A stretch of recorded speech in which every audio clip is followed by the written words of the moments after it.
I wonder if any of you have been watching the series Wartime Farm.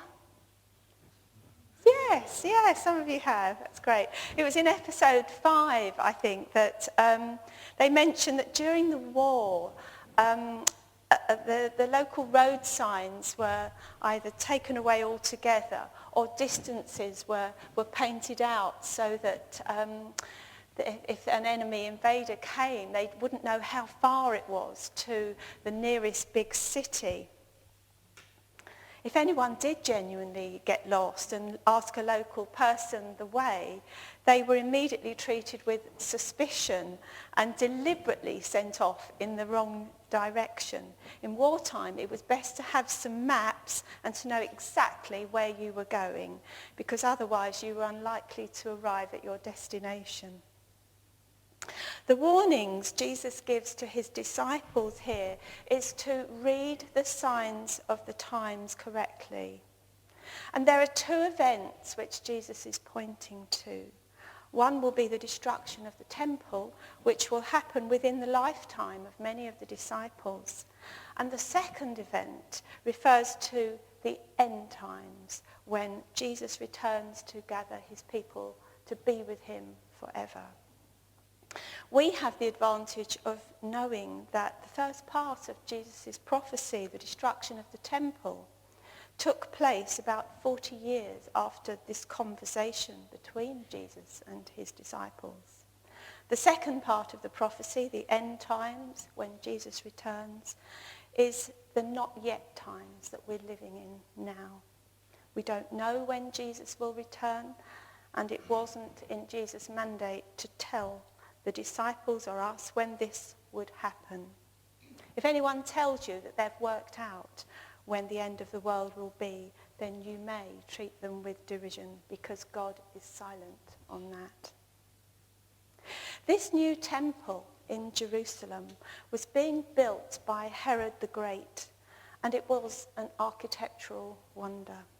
Construction began about 20 BC.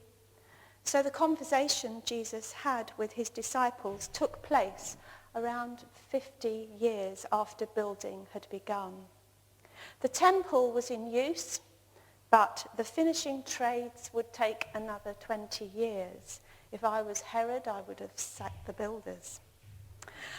Mark, by recording this conversation, wants to draw our attention to the outward appearance of the temple, because it's key to what we have to learn from this passage.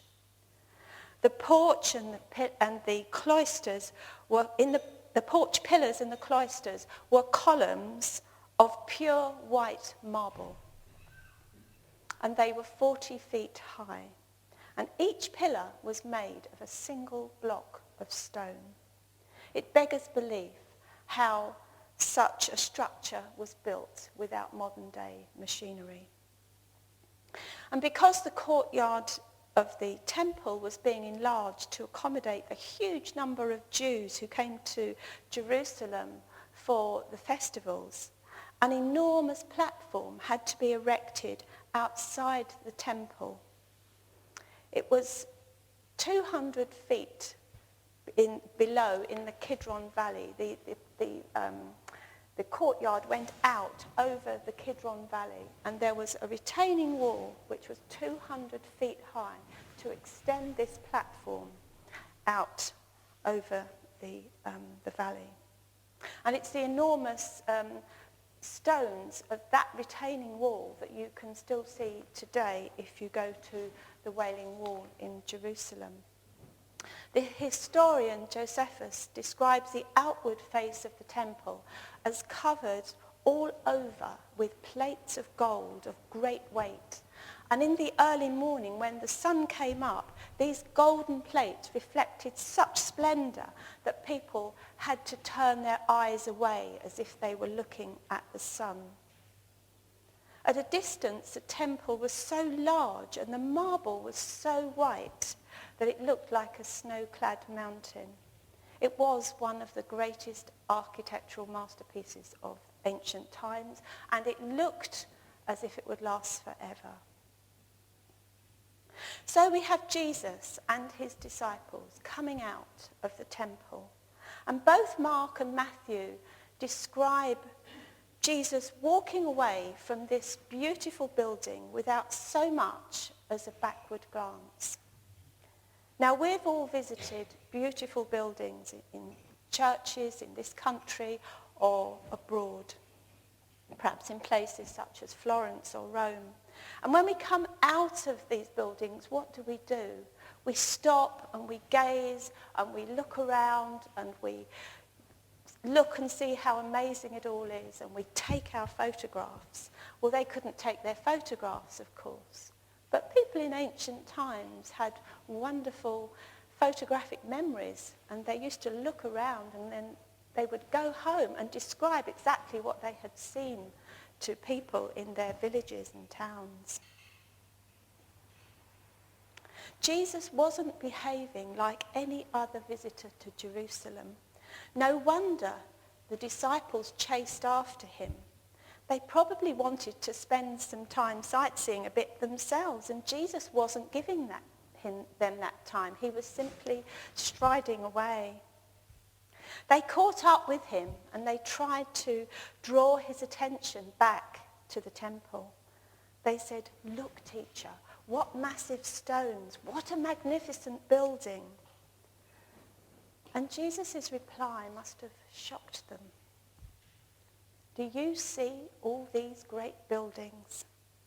Not one stone here will be left on another. Every one will be thrown down." How could these huge stones, some weighing as much as 400 tons, be thrown down? A fully grown elephant weighs about 8.5 tons. So we're talking about 50 elephants, the weight of 50 elephants in some of these stones. How could they be thrown down? The disciples seem to have been struck to silence because although Jesus gave them such an unbelievably shocking answer, they didn't question him further in the temple area. This answer was dynamite, and it wasn't safe to continue the discussion with a lot of people around, and particularly with the religious leaders watching Jesus so closely. So they waited until they were somewhere safer and more private to ask him for an explanation. The next scene is at the Mount of Olives, and 4 disciples are with Jesus. They're the fishermen disciples, the first disciples to be called. Peter, his brother Andrew, and James and John. Andrew is here in the inner circle, which was a bit unusual. Usually it's just Peter, James, and John. And from where the 5 of them were sitting on the top of the Mount of Olives, Jesus and the disciples had the Kidron Valley running below them. And they could see the Temple Mount on the other side. And the disciples probably couldn't wait to pick up on this dynamic conversation that they'd had in the temple courtyard. And they asked Jesus when the temple would be destroyed. What would be the signs that it was about to happen? They asked when, and they asked what. But they didn't ask why. The disciples didn't ask why the temple would be destroyed because they didn't need to. They already knew the answer. You remember when Jesus walked with his disciples in the cornfields on the Sabbath, and they were hungry, and they picked corn, and they ate it. And the Pharisees challenged Jesus about the Sabbath laws. And Jesus reminded the Pharisees that priests in the temple on Sabbath duty are allowed to eat on the Sabbath. And they're not guilty of breaking Sabbath law. And Jesus went on to say to the Pharisees, one greater than the temple is here. So the disciples already knew, even if they didn't fully understand how it would happen, that the temple system was not going to be needed because Jesus himself was far greater than the temple. So they didn't need to ask why the temple would be destroyed. And Jesus didn't answer their question, when will these things happen? Jesus never did give times and dates. You may remember that when the disciples met with him after the resurrection, they asked when he was going to restore the kingdom to Israel. And he said, "It's not for you to know the times or dates the Father has set by his own authority." It's not good for us to know when. If God revealed his times and his dates to us, we might just sit around waiting for it to happen. We would lose focus of his commission, which is to make disciples of all nations. St. Paul had to warn some of the Thessalonian believers not to be idle, because some of them thought that because Jesus was returning soon, there wasn't any point in engaging in useful employment. Later on in this same chapter, chapter 13 of Mark, Jesus says that the day and hour of his second coming is only known to the Father. Jesus doesn't give dates. He doesn't tell us when, because he wants us to be active in his service and to live every day as if we are expecting his return. And Jesus doesn't give the disciples an answer to the what. What will be the signs when these things will happen? If you were in the disciples' shoes and you believe that Jesus knew when a disaster would happen, what would you do? You'd take the opportunity to find out when so that you could save your family. But Jesus doesn't give the disciples any detailed signs. He was more concerned to give the disciples warnings for the difficulties that would lay ahead. Jesus' first response in verse 5, if you've got your Bibles open, is out of concern that the disciples will be led astray by false messiahs. He says, watch out that no one deceives you. Later on in verse 21, he says, at that time, if anyone says to you, look, here is the Messiah, or there he is, do not believe it. For false messiahs and false prophets will appear and perform great signs and wonders to deceive, if possible, even the elect. See, I have told you ahead of time. Jesus is really concerned for his disciples and for all believers. He's concerned that they will be deceived by false teaching and false messiahs. Later on in the passage, he stresses twice, be on your guard. And in verse 35, Jesus says, keep watch. And finally, in verse 37, what I say to you, I say to everyone. Watch. And there's even an exclamation mark to show Jesus stressed this passage in such a way that he wanted to catch their attention. We've all heard stories of lots of false Christs, even in recent times. You must all remember David Icke, the once respected sports commentator who claimed to be the Son of God. Sun Myung Moon, founder of the Unification Church, or the Moonies, who claimed he took over the role of Jesus once Jesus had died. False Christs will come, and they will try to deceive believers. So be on your guard. It was not just a warning for the disciples of Jesus' day, it was for us too. Many, many people are deceived today by all kinds of cults and fake religions, and there are many stories of misery. They bring broken lives, broken families, and people are becoming slaves to such cults. Keep watch. And Jesus also said there would be wars and rumours of wars. Since the Second World War, there have been over 250 major wars in which 23 million people have been killed. In the last 90 years, 3 times more people have been killed in wars than in the previous 500 years. And of course, we hear about earthquakes and famines. But Jesus says to all his disciples, "Do not be alarmed. Such things must happen, but the end is still to come." I've never been in a war or an earthquake zone, but I imagine for those caught up in it, it must be very hard not to be alarmed and to believe the end of the world has come, and to continue to trust the words of Jesus.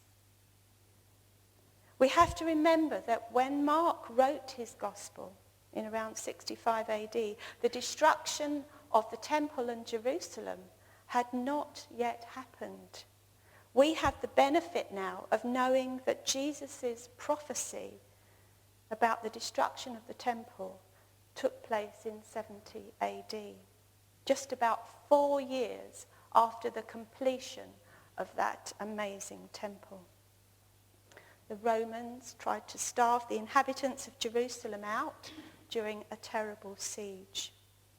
But eventually they stormed the city and 1 million people died. The fact that this prophecy of Jesus was fulfilled, as terrible as it was, is of some comfort to us that the second part of Jesus' prophecy will also be fulfilled in due time, even though we don't know when. The wonderful temple which the disciples had so admired was reduced to a pile of rubble. Nothing of the temple itself was left standing. It happened just as Jesus prophesied. The Jews were so awestruck with the temple and its grandeur, they replaced the worship of God with reverence for the building itself. But we can also become easily impressed with outward beauty of buildings and even people. We become mesmerized by outward appearances, just as even the disciples did that day. Jesus says, all this will pass away. It's transient. It won't last forever.